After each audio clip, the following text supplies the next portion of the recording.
नमस्कार स्टूडेंट, स्वागत है आपका अपने YouTube चैनल directstudy.com में। दोस्तों आज हम लोग बात करने जा रहे हैं बहुत ही बेहतरीन चैप्टर दोस्तों, दिल्ली सल्तनत की बात करने जा रहे हैं। हर एक बच्चा कहीं ना कहीं ये बात सोचते रहता है कि एग्जाम में कौन ऐसा टॉपिक है हिस्ट्री में जहाँ से सबसे ज़्यादा क्वेश्चन आते हैं। तो आज मैं बताना चाहूँगा, आज कई एपिसोड दोस्तों हम लोगों ने कर लिया, आज 14वां एपिसोड है दोस्तों। इससे पहले 13 वीडियो हमने किया है। तो मैं बताना चाहूँगा उनमें से एक दो ऐसे टॉपिक शुरू के थे जहाँ से सबसे ज़्यादा सवाल उठते हैं एग्जाम में। उसी तरीका है कि दिल्ली सल्तनत है दोस्तों, अगर हिस्ट्री से सवाल उठाए जाते हैं तो यहाँ से क्वेश्चन ना पूछा जाए ऐसा हो ही नहीं सकता।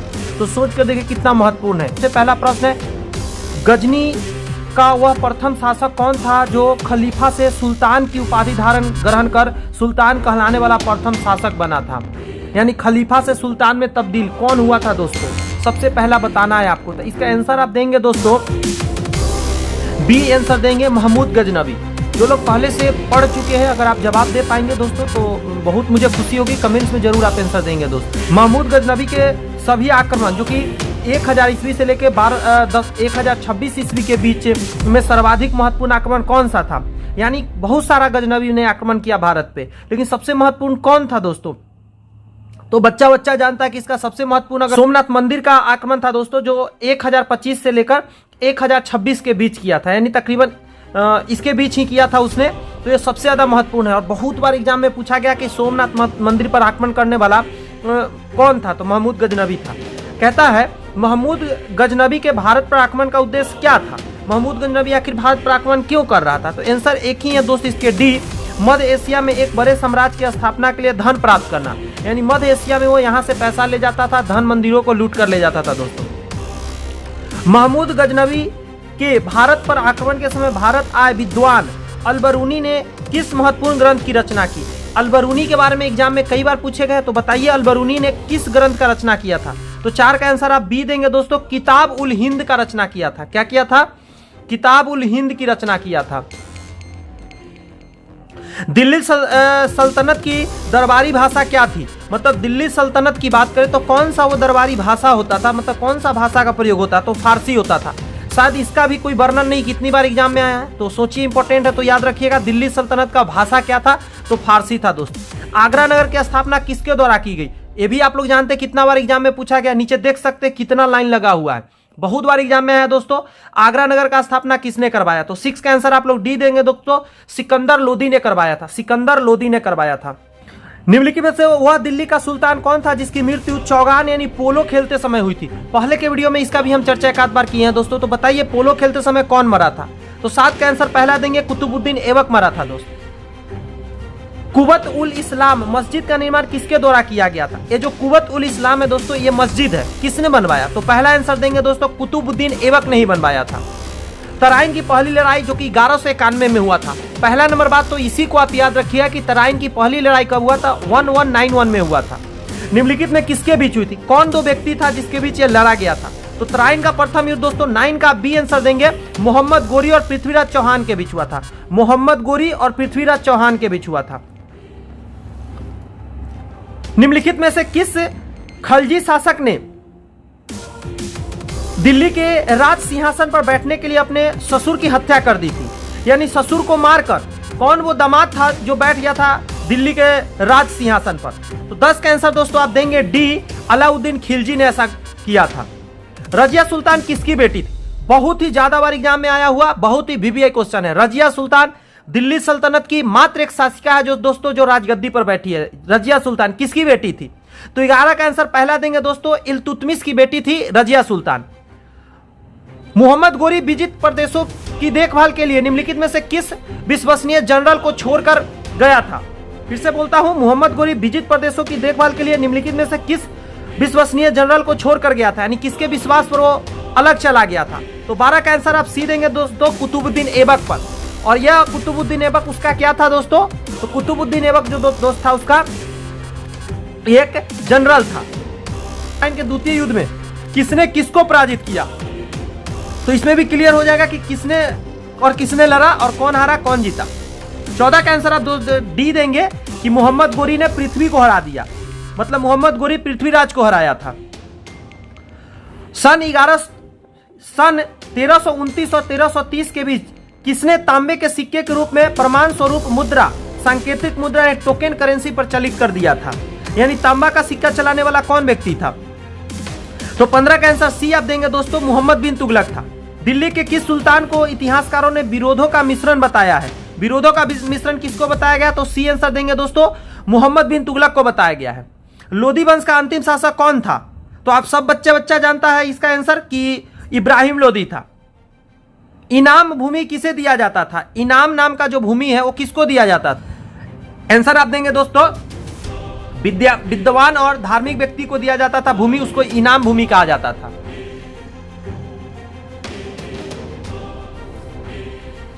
उत्तरी भारत की प्रथम मुस्लिम महिला शासक, जिसको दिल्ली पर राज करने वाली प्रथम महिला शासक थी, वो कौन थी? तो 19 का आप आंसर देंगे दोस्तों, पहला रजिया सुल्तान थी। दिल्ली के प्रथम सुल्तान कौन थे जिन्होंने दक्षिण भारत को पराजित करने का प्रयास किया?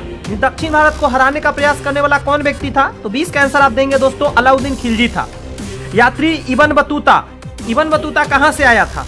बहुत ही ज्यादा इंपॉर्टेंट क्वेश्चन है जो दोस्तों, बहुत ही ज्यादा इंपॉर्टेंट क्वेश्चन है, आजकल यहीं से क्वेश्चन पूछे जा रहे हैं। तो 21 के आंसर आप देंगे, पहला दोस्तों मोरक्को से आया था इब्न बतूता। भारत पर प्रथम तुर्क आक्रमण करने वाला कौन था? भारत पर प्रथम तुर्क कौन सा था जो आक्रमण किया था? तो 22 का आंसर पहला देंगे दोस्तों, महमूद गजनवी किया था। पहले भी मैंने बात किया है। निम्नलिखित में से कौन अपने को बुत्सीकन यानी मूर्ति भंजक कहा था, यानी मूर्ति तोड़ने वाला, किसने कहा था? तो ये भी आप अंदाज लगा सकते हैं, महमूद गजनवी ने दोस्तों किया था ऐसा।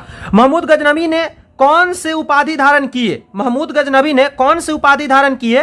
तो 24 का आंसर देंगे दोस्तों, ए और बी दोनों, यानी यामीन उल लौदा और अमीन उल मिल्लत, ये दोनों उपाधि धारण किया था। पहला का मतलब है साम्राज्य का दाहिना हाथ और दूसरा मुसलमानों का संरक्षक।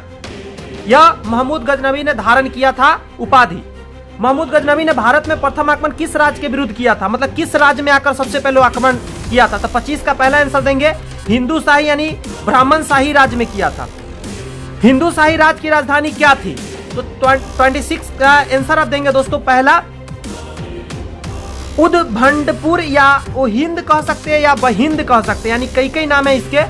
उदभंडपुर कहो, ओहिंद कहो या बहिंद कहो, बात एक ही है। महमूद गजनवी का भारत में अंतिम आक्रमण किसके विरुद्ध हुआ था? सबसे लास्ट में जो आक्रमण हुआ था किसके विरुद्ध हुआ था? तो डी नंबर आंसर देंगे दोस्तों, जाटों के विरुद्ध हुआ था। हिंदू शाही राज का कौन सा शासक तुर्कों से बार बार पराजित होने के कारण ग्वानिस आत्मदाह कर लिया? मतलब खुद को मारने वाला कौन था बताइए, तुर्कों के बार बार आक्रमण के वजह से? तो 28 का आंसर ए देंगे दोस्तों, जयपाल था जो अपने आप को मार दिया था।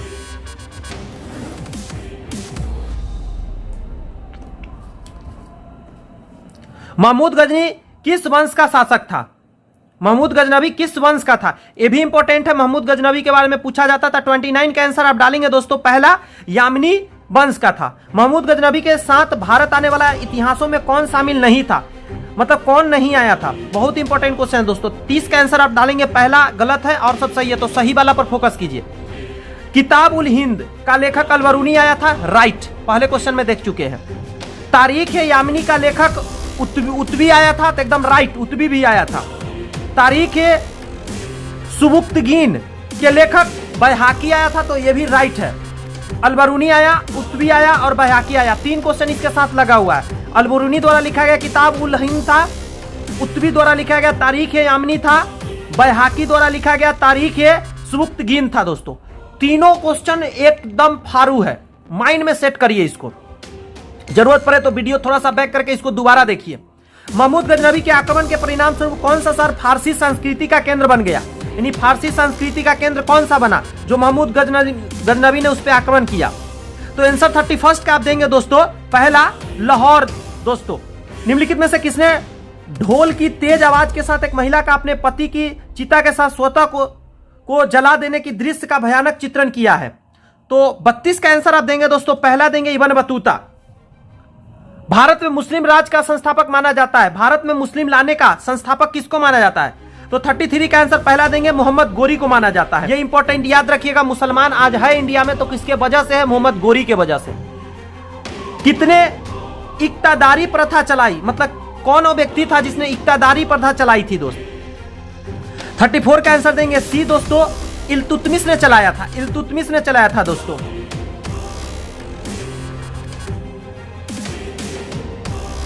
लाख बक्स के नाम से जाने जाने वाला शासक कौन था?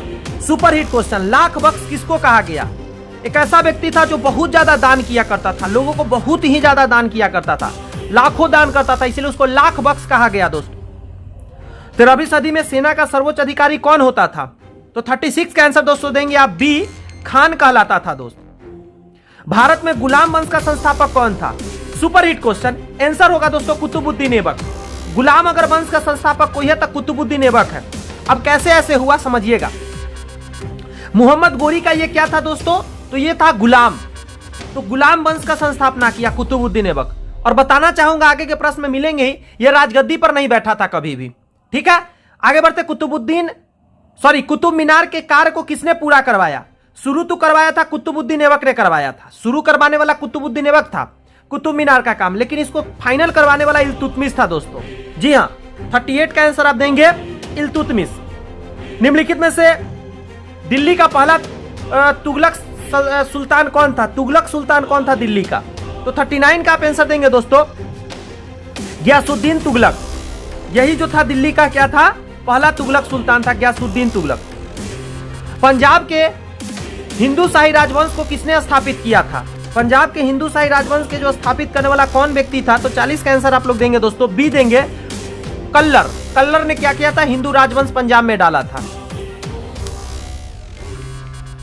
वह रोमन सम्राट अगस्टस की भांति सावधान था कि वह दूसरों की तरह शक्तिशाली न लगे और दूसरों के स्तर से अधिक न लगे। यह संदर्भ किसका है? तो 41 का आंसर देंगे दोस्तों सी, बहलोल लोदी। अलबरूनी किसके शासनकाल के इतिहासकार था? अलबरूनी किसके शासनकाल का इतिहासकार था दोस्तों? तो 42 का आंसर आप देंगे दोस्तों पहला, महमूद गजनबी के शासनकाल का इतिहासकार था अलबरूनी। मैच कराना, मैच द कॉलम है। निजामुद्दीन औलिया का मैच अगर आप कराएंगे दोस्त तो इसको आप कराएंगे सूफी संत थे। निजामुद्दीन औलिया कौन थे? तो सूफी संत थे। अगर मलिक कफूर की बात करते हैं दोस्तों तो ये हो जाएगा 1000 दिनारी भी कहलाता था। मलिक कफूर को दोस्तों 1000 दिनारी भी कहा जाता था, क्योंकि 1000 दिनार में मतलब 1000 दिनार में पैसा होता था। मलिक कफूर को खरीद लिया गया था। अलाउद्दीन खिलजी को दोस्तों अगर आप मैच कराएंगे तो नियंत्रित दाम व राशन की शुरुआत करवाया था। और 3 नंबर जलालुद्दीन फिरोज खिलजी की बात करेंगे तो दास राजवंश उखाड़ फेंका था। तो फिर से एक बार प्रैक्टिस कराता हूं। निजामुद्दीन औलिया की बात करेंगे तो सूफी संत थे। मलिक कफूर को दोस्तों 1000 दिनारी कहा जाता था। अलाउद्दीन खिलजी को दोस्तों नियंत्रित दाम व राशन की शुरुआत करने वाला कहा जाता था। जलालुद्दीन फिरोज खिलजी को दोस्तों दास राजवंश उखाड़ फेंकने का इनको श्रेय जाता है। तो ऐसे करके याद रखिएगा। निम्नलिखित में से कौन सा शासक दास यानी गुलाम राजवंश से संबंधित है? तो 44 का आंसर देंगे दोस्तों ए, इल्तुतमिश है दोस्तों। दक्षिण अफ्रीकी यात्री इब्न बतूता किसके शासनकाल में भारत आया था?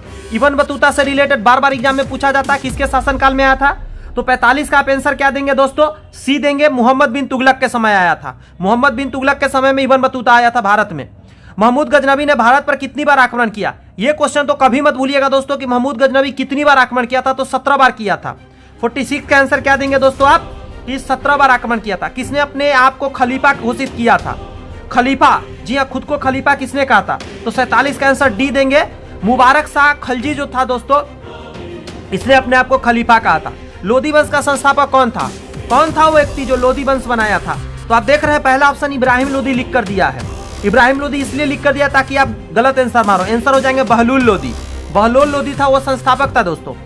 भारतीय इतिहास में बाजार नियमों मूल्य नियंत्रण पद्धति की शुरुआत किसने की थी? तो 49 का अगर आप आंसर देंगे दोस्तों तो आप देंगे डी, अलाउद्दीन खिलजी ने किया था। राज संबंधों में उलेमा के दखल का विरोध किस सुल्तान ने किया था? तो 50 का आप आंसर देंगे बी दोस्तों, अलाउद्दीन खिलजी ने किया था। अलबेरूनी द्वारा रचित पुस्तक किताब उल हिंद तारीख उल हिंद में किन विषयों की समीक्षा की गई है? अलबरूनी ने 2 किताब लिखा, किताब उल हिंद और तारीख उल हिंद। इसमें क्या चीज के बारे में बताया गया? तो 51 का आंसर डी देंगे दोस्तों, इन सभी के बारे में बताया गया। यानी भारतीय गणित के बारे में बताया गया, भारतीय इतिहास और भूगोल के बारे में बताया गया है, खगोल विज्ञान और दर्शन के बारे में बताया गया है। तो सारे सब्जेक्ट के बारे में वर्णन किया गया है। अलबरूनी का पूरा नाम था, अलबरूनी का पूरा नाम क्या था? यह भी इंपॉर्टेंट क्वेश्चन है। 52 का आप जवाब देंगे पहला, उसका पूरा नाम था अबू रेहान मोहम्मद। अलबरूनी का रियल में नाम था अबू हैरान मोहम्मद। अलबरूनी के अनुसार अंत्यज यानी चतुवर्ण के नीचे का वर्ण में शामिल कौन था, मतलब चौथा वर्ण के नीचे कौन शामिल था दोस्तों। तो 53 का आप आंसर देंगे सी, यानी ए और बी टोटल, यानी धोबी, मोची, जादूगर, डालियां, ढाल बनाने वाले, ये सब जो थे चतुर्थ वर्ग के भी नीचे थे। नाविक भी थे, मछुआ और ब्याद और जुलाहा, ये सभी जो थे नीचे एकदम तबके थे दोस्त, चौथा पैदान से भी नीचे। 11वीं सदी के भारत का दर्पण किसे कहा जाता है, 11वीं सदी के भारत का दर्पण किसे कहा जाता है। तो 54 का आंसर आप डालेंगे पहला दोस्तों, किताबुल हिंद कहेंगे आप।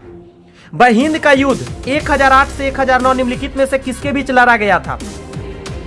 तो 55 का आप आंसर देंगे दोस्तों पहला, महमूद गजनवी और आनंद पाल के बीच लड़ा गया था। दिल्ली सल्तनत का वह प्रथम सुल्तान कौन था जिसने अस्थाई सेना रखी हुई थी, अस्थाई सेना रखने वाला कौन था। तो आंसर होगा अलाउद्दीन खिलजी था दोस्तों। नेक्स्ट प्रश्न की बात करते हैं, सुल्तान अलाउद्दीन खिलजी की बाबत के संबंध में निम्नलिखित कथनों पर विचार किया जाए। सबसे पहला है अलाउद्दीन खिलजी ने अनाज के दाम नियत किए। नेक्स्ट है अलाउद्दीन खिलजी पहला सुल्तान था जिसने सैनिकों को नकद वेतन दिया था, मतलब कैश पैसा दिया था।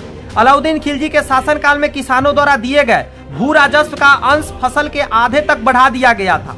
अब 3 बात दिया गया है, इन 3 बात में कौन बात राइट है कौन गलत है ये बताना है आपको दोस्तों। तो आप अगर 57 का आंसर देंगे दोस्तों तो 57 का आंसर हो जाएंगे सभी सही है, यानी पहला, दूसरा और तीसरा तीनों ही सही है दोस्त। दिल्ली के निम्नलिखित सुल्तानों में से किसने तैमूरी शासक मिर्जा शाहरुख के अधिराज में आना स्वीकार किया था। तो 58 का आप आंसर देंगे दोस्तों सी देंगे, खिरज खां सैयद था दोस्त। इनमें से कौन गुलरुखी के उपनाम से कविताएं लिखा करता था, मतलब कविताएं लिखा कौन है भाई, गुलरुखी करके लिखा था। तो 59 का आप आंसर देंगे डी दोस्तों, सिकंदर लोदी ने लिखा था। निम्नलिखित में से कौन कथन रजिया सुल्तान के संबंध से असत्य है, मतलब रजिया सुल्तान के बारे में बताया गया है दोस्त, बताइए कौन सा बात असत्य है। तो रजिया सुल्तान के बारे में आप कहेंगे दोस्त, सबसे पहला पढ़ते हैं, इल्तुतमिश ने वंशानुगत राजतंत्र स्थापित करने की कोशिश की और पुत्रों की अयोग्यता के कारण रजिया को उत्तराधिकारी मनोनीत किया था। तो 60 का आंसर की बात करेंगे दोस्त आप, तो ये पहला सही है, दूसरा भी सही है, तीसरा भी सही है, ये गलत है। यानी कि पुत्री को ही क्या किया था, मतलब राजगद्दी दिया था क्योंकि पुत्र अयोग्य थे। 1236 में जनता के सक्रिय सहयोग से रजिया सुल्तान दिल्ली का सुल्तान बनी, एकदम राइट। 1236 में राजगद्दी पर बैठी थी। उसने हबसी सरदार मलिक याकूब को नायाब मलकित के पद पर नियुक्त किया था, यह भी राइट है। नेक्स्ट प्रश्न है दोस्त, निम्न में से कौन कथन बलवन से संबंध में असत्य है। बलवन के बारे में कौन सा कथन गलत है दोस्तों, सो बताना है। तो इसका डी है, यानी कि कोई भी गलत नहीं है, ये भी सही, ये भी सही, ये भी सही। पढ़ते हैं क्या क्या सही है। उसने चालीसा दल यानी चहलगानी से संबंधित समानतों का दमन किया, तो ये सही बात है दोस्त, बलबन द्वारा यह किया गया था। कानून एवं व्यवस्था की बहाली के लिए उसने लॉ एवं रक्त की नीति अपना ली, एकदम राइट जवाब है। उसने केंद्रीय सैन्य विभाग दीवान अर्ज की स्थापना की, तो यह भी सही है दोस्त। और ये बता देना चाहता हूं, एग्जाम में कई बार आया हुआ प्रश्न आप अभी देख रहे थे, तो इसको प्रैक्टिस अच्छा से कीजिए। नेक्स्ट प्रश्न बहुत ही इंटरेस्टिंग है दोस्तों, 62 नंबर, दिल्ली पर शासन करने वाले निम्नलिखित वंशों का सही क्रम क्या है, मतलब पहले क्या आया, उसके बाद कौन, उसके बाद कौन और उसके बाद कौन। तो 62 का आपको आंसर हाल हाल में सही करने, क्योंकि कई वीडियो आप देख रहे हैं लगातार, जो पहली बार वीडियो देख रहे हैं उनसे रिक्वेस्ट है और भी वीडियो देखिए, चैनल पे मौजूद है, इसका सीरीज चल रहा है दोस्तों। 62 का आंसर आप बी डालेंगे, यानी सबसे पहले क्या आएंगे, गुलाम आए थे। गुलाम के बाद आए थे दोस्तों खिलजी, उसके बाद आए थे तुगलक, उसके बाद आए थे दोस्तों सैयद, उसके बाद आए थे लोदी। नेक्स्ट प्रश्न, मोहम्मद गोरी के आक्रमणों का निम्नलिखित में से कौन सा परिणाम नहीं हुआ था। मोहम्मद गोरी बार बार आक्रमण किया, कौन सा परिणाम नहीं हुआ, नहीं एक गलत है और सब सही बात है दोस्तों। तो 63 का आंसर देंगे दोस्तों पहला छोड़ के सब सही है, ये दोनों सही है।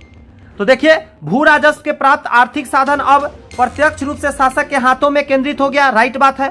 उत्तरी भारत में एक नगरीय क्रांति का सूत्रपात हो गया था, यह भी सही बात है दोस्तों। गुलाम वंश के आरंभिक शासकों का निम्न में से कौन सा सही क्रम है? कौन सा क्रम है? तो वही बात हो गया। इसको मैंने बोला है कि आपको हम क्या बोलते हैं, वीडियो लाकर अच्छे से बता देंगे, फिर भी फिलहाल बता देना चाहूंगा। 65 का आप आंसर देंगे दोस्तों, तो आंसर हो जाएंगे बी, यानी सबसे पहले कुतुबुद्दीन ऐबक आया था, उसके बाद दोस्तों आराम शाह आया था, उसके बाद इल्तुतमिश आया था, फिर रजिया सुल्तान आई थी। तो ऐसे करके याद रखिएगा। 65 का क्या आंसर याद रखिएगा, बी होते हैं, पहला कुतुबुद्दीन ऐबक, फिर आराम शाह, इल्तुतमिश और रजिया सुल्तान। अलाई दरवाजा निम्न से किसका मुख्य द्वार है? कौन से जगह पे पहुंचने से पहले आपको अलाई दरवाजा पार करना पड़ता है? तो 66 का आंसर देंगे सी दोस्तों, कुतुब मीनार देखने के लिए आपको अलाई दरवाजा पार करके जाना पड़ता है। निम्न को सुमिलित करना है, मैच करना है दोस्तों। आंसर बताइए जरा फटाक से। 67 का आंसर हो जाएंगे पहला दोस्तों, यानी पहला कहे तो फर्स्ट का सेकेंड। हिंदुओं द्वारा दिया जाने वाला भूमि को क्या कहा जाता था दोस्तों? उसको खराज कहा जाता था, खराज। दूसरा का पहला, युद्ध की लूट में राज्य का 1/5 भाग खुम्स कहलाता था। मुसलमानों द्वारा दिए जाने वाला भूमि को क्या कहा जाता था? उसको दोस्तों कहा जाता था उस्र। और मुसलमानों पर लगने वाला धार्मिक कर को कहा जाता था दोस्तों जकात। जकात जो था मुसलमानों को कर, धार्मिक कर दिया जाता था। इब्राहिम लोदी के बारे में निम्नलिखित में से क्या सत्य नहीं है? 68 का आंसर आप देंगे दोस्तों, यह बात छोड़कर जो मैं रंग दिया हूं, इस बात को छोड़ के सब सही है इब्राहिम लोदी के बारे में। क्रूर एवं निरंकुश शासक था, राइट। अफगान अमीरों की खिलाफत था, राइट। दौलत खान ने काबुल के शासक बाबर को इब्राहिम लोदी को हराने के लिए बुलाया था, यह भी राइट बात है। अमीर खुसरो के संबंध में निम्नलिखित में से कौन से कथन सत्य है? अमीर खुसरो के बारे में थोड़ा सा पढ़ते हैं। 69 का आंसर पहला देंगे दोस्तों, कौन सा सत्य है? तो पहला सत्य है बेसुखी संत, मतलब पहला कहने का मतलब यह है दोस्त, यानी सारी बात सही है, कोई भी बात गलत नहीं है। बेसूफी संत शेख निजामुद्दीन औलिया के शिष्य थे, तो अमीर खुसरो सही है, निजामुद्दीन औलिया के शिष्य थे। और निजामुद्दीन औलिया जो थे एक क्या थे? सूफी संत थे। बे जलालुद्दीन फिरोज खिलजी के दरबारी कवि थी, ये भी सही है। जलालुद्दीन फिरोज खिलजी के दरबार में अमीर खुसरो रहा करते थे। देख रहे हैं कितने प्रश्न हो रहे हैं दोस्तों, इसको समझिए, एक तरह से थ्योरी क्लास हो रहा है, ये नॉर्म कहने के लिए सिर्फ ट्रिक, मतलब ऑब्जेक्टिव। अमीर खुसरो ने भारतीय वाद्य यंत्र बीना एवं ईरानी वाद्य यंत्र तबूरा के मिश्रण से सितार का आविष्कार किया, तो ये भी सही है। सितार बनाने वाले कौन थे? अमीर खुसरो। उन्होंने दो यंत्र को मिला दिया, भारत का बीना एवं ईरान का जो वाद्य यंत्र तंबूरा था उसको मिला दिया, बीना और तंबूरा को मिलाकर सितार बनाया था दोस्तों। इतना दिन से सितार सितार सुनते, आज जान गए ना कि सितार को बनाने वाला कौन था? अमीर खुसरो था। उन्होंने ख्याल गायकी का आविष्कार किया, तो ख्याल गाया जो जाता है, एक जैसे कवाली आपने सुना होगा, उसी तरह ख्याल एक गाना है, तो इसको गायकी का आविष्कार करने वाला अमीर खुसरो ही थे। दिल्ली सल्तनत के पतन के लिए निम्नलिखित में से कौन सा कारण उत्तरदायी था? किस कारण से दिल्ली सल्तनत दोस्तों खत्म हो गया था? तो 70 का आप आंसर देंगे दोस्तों पहला, यानी एक कारण था, दो भी कारण था और तीन भी कारण था दोस्तों। दुर्बल प्रशासन था, राइट। तैमूर का आक्रमण हुआ, राइट। अधिग्रहण की स्पष्ट नीति का अभाव था, यह भी राइट। मिश्रित संस्कृति का उदय हुआ, यह गलत बात है। निम्नलिखित में से किसका आक्रमण भारत पर किया गया? द्वितीय तुर्क आक्रमण कहलाता था। द्वितीय तुर्क आक्रमण किसको कहा गया? तो 71 का आंसर देंगे दोस्तों आप बी, मोहम्मद गोरी का। मोहम्मद गोरी किस वंश का था? मोहम्मद गोरी का वंश बताना है दोस्तों। 72 का आंसर देंगे संसबनी वंश था दोस्तों, संसबनी वंश। मोहम्मद गोरी का और एक और नाम क्या था दोस्तों? तो 73 का आप आंसर देंगे डी देंगे दोस्तों, ये सभी उसी का नाम था। शहाबुद्दीन, मुइजुद्दीन, मोहम्मद बिन शाम। मोहम्मद गोरी का तीन तीन नाम था, क्या क्या था? शहाबुद्दीन, मुइजुद्दीन, मोहम्मद बिन शाम। मोहम्मद गोरी ने 1175 ईस्वी में भारत पर पहला आक्रमण किस राज्य के खिलाफ कर दिया था? तो 74 का आप आंसर देना चाहेंगे दोस्त, तो पहला होगा दोस्तों मुल्तान के खिलाफ कर दिया था। भारत का वह पहला शासक कौन था जिसने मोहम्मद गोरी को पराजित कर दिया था? मोहम्मद गोरी को हराने वाला कौन था? तो 75 का आंसर पहला होगा दोस्तों सोलंकी शासक भीम द्वितीय था। भीम द्वितीय था दोस्तों जिसने इसको हराया था गोरी जी को। मोहम्मद गोरी एवं पृथ्वीराज चौहान के बीच विवाद के मूल में था, मतलब बीच में कौन था, या यूं कहे कारण क्या था। तो 76 का आंसर देंगे पहला दोस्तों भटिंडा, यानी जिसको टावर हिंदा बोलते हैं। मोहम्मद गोरी का सर्वाधिक महत्वपूर्ण भारतीय आक्रमण था, मोहम्मद गोरी का सबसे बेहतरीन आक्रमण कौन था, तो आंसर देंगे दोस्तों तराइन की द्वितीय युद्ध को कहा जाता है दोस्तों। मोहम्मद गोरी एवं कन्नौज के राजा जयचंद के मध्य 1194 में हुआ युद्ध किस नाम से प्रसिद्ध हुआ। मोहम्मद गोरी और कन्नौज के राजा जो जयचंद थे उसके बीच 1194 में एक युद्ध हुआ, किस नाम से जाना गया, तो 78 का सी देंगे चंदावर के युद्ध के नाम से जाना जाता है। और मैं बताना चाहूंगा चंदावर का युद्ध कितनी बार एग्जाम में पूछा है कि कब हुआ, तो 1194 में हुआ। किसके बीच हुआ, तो मोहम्मद गोरी और राजा जयचंद के बीच हुआ। मोहम्मद गोरी का अंतिम आक्रमण किसके विरुद्ध हुआ था, अंतिम बार किसके विरुद्ध किया था, तो 79 का आप आंसर देंगे दोस्तों डी, पंजाब के खोखर के खिलाफ हुआ था।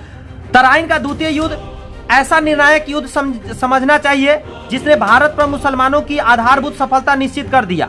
बाद में होने वाला आक्रमण इसके परिणाम मात्र थे, यह किसका कथन है, तो 80 का आप आंसर देंगे दोस्तों।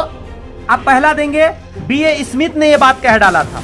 मोहम्मद गोरी के किस सेनापति ने बिहार विजय, जिसको कि 1202 से लेकर 1203 में किया था, बंगाल विजय 1204 से 1205 में किया एवं असम पर आक्रमण 1206 में किया। मोहम्मद गोरी के सेनापति कौन था वो, तो 81 का आप आंसर क्या देंगे दोस्तों, बताइए कमेंट्स में।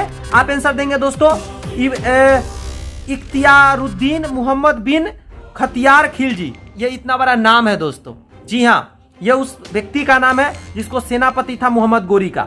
सोचिए क्या नाम था, इख्तियारुद्दीन मोहम्मद बिन बख्तियार खिलजी। भारत में मुसलमान राज्य का संस्थापक मोहम्मद गोरी को माना जाता है, मैं पहले भी बता चुका हूं। परंतु भारत में स्वतंत्र मुस्लिम राज्य का स्थापना किसे माना जाता है, यानी स्वतंत्र मुस्लिम राज्य का स्थापना किसने किया, तो 82 का आप लोग आंसर देंगे दोस्तों कुतुबुद्दीन ऐबक को माना जाता है।